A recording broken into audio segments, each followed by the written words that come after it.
Welcome to the dawn of a new motorsport. Literally. Electric motor drag racing. And what's awesome about this idea is that you all can compete as well. The concept: we take an electric motor, we spin it faster than it's intended to spin, we measure just how fast she makes it before all hell breaks loose. It's like entry-level stock car racing, which I used to do as a kid and I loved it. We call it bombers. I believe in Great Britain you guys call it bangers. Italy, I think they just call it driving. In Australia, I'm not even sure you guys have rules. This is that. Entry-level dudes, no equipment, get out there, spin them up, see who's fastest. Old school backstrip kind of thing. The idea: you take an electric motor, something like, say, a Makita skill saw here, something that was never intended to do this. You run it stupid fast. You run it so fast it fails. And you measure the RPMs. The higher the RPM, the more awesome, I guess, you are. There's no prizes here except bragging rights. You know, just like it was after high school back on the strip. For those wishing to participate, we have a few rules. Number one, your motor cannot survive. That's the deal. We don't want somebody showing up with some 80, 90,000 RPM custom built thing. We're looking at motors that run blenders and power tools and drills and whatever you've got laying around.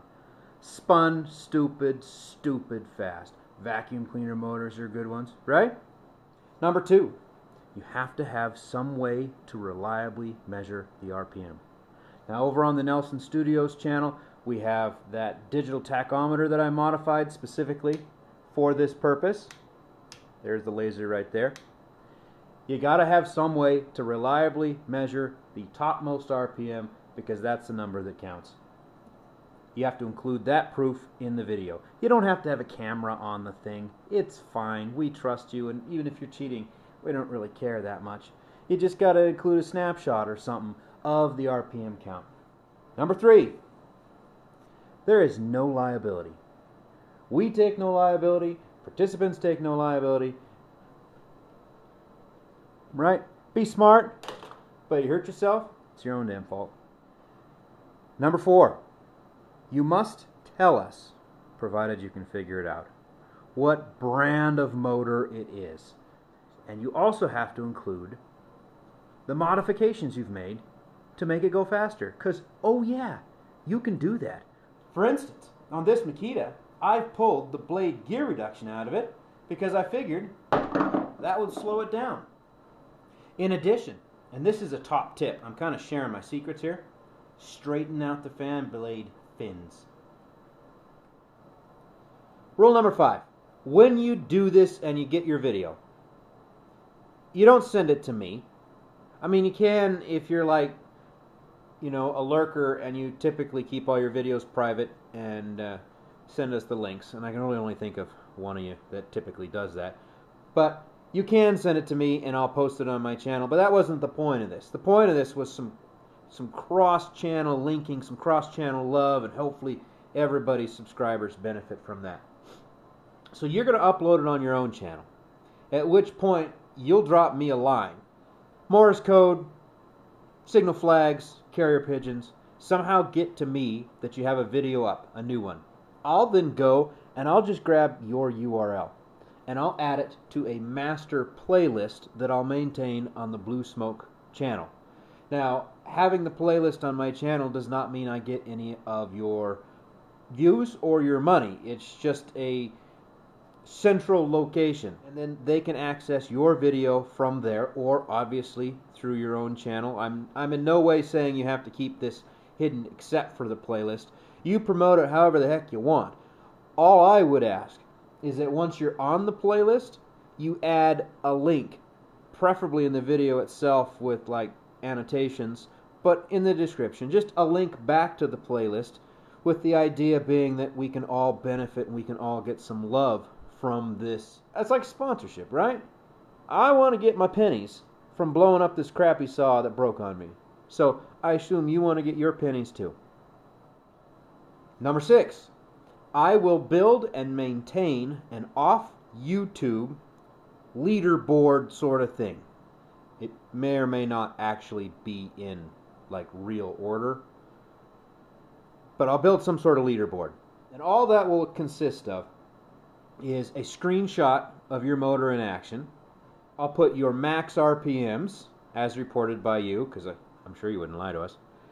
And then I will include a link to your video, and I will include a link to your main channel page so they can subscribe to you. Something will be out there. It'll probably be off of Blogger. And I will probably ask you to include that link in your video description as well, so that people can see that. And then once again, you'll have 2 links back to your own channel, one to your video, one to your channel again. And my hope is that we can generate more views and more subscribers for everybody who participates. The more of us who play along, the more this will benefit all of us. It's probably worth noting that I will receive some pennies from the off-channel thing, but I doubt it'll exceed at its highest $5 a month. I mean, I get less than that from my build list for that Jeep turbocharger I built, and I get 1,000 people a month or so that look at that one, and it still is only like $2-3. So I am not going to try to share that. It's just too much. And again, if you don't want your video on the link, whatever. I don't care. My goal was just to have another place where we're sort of cross-linked and another way, another door, another entryway to get subscribers into your channel and into mine. Number 7, when it comes to adding your videos to the playlist and to the leaderboard, I just want to go on record saying I will get to it when I fucking get to it. Okay? There is no obligation here. I promise, get it done. But I, especially in the summer when we're out mining, I am away from the computer for months sometimes at a time because we have really no connection up there. So if you're dumping a whole bunch of them in July, it really might be the first part of September before they begin showing up properly on the list. But I'll get to it. I promised, especially if you send me like a private message saying, here is my thing, shoot me a line, and I'll get her up. You know you're going to have to enable off-site linking on your video. It's under advanced settings, so you go into edit and you go into advanced, and there'll be a checkbox that says allow off-site hosting or off-site linking. I can't remember what it says, and you've got to have that box checked. It's checked by default from YouTube. All it means is that I can host a link to your video, but once again, you're the one that's going to receive the view count. You're the one that's going to receive any monetary action from that visit. And then number 9, the whole point of cheap entry-level racing the world over is simply to have some fun. And this is no different. I want everybody to have fun. I want to see some good competitions. I want to be amazed at how fast your motor went, and I want to laugh at you when it explodes early. You know, just our regular sort of blowing crap up on YouTube kind of thing. Now that we got the preliminaries out of the way, let's get that first race going.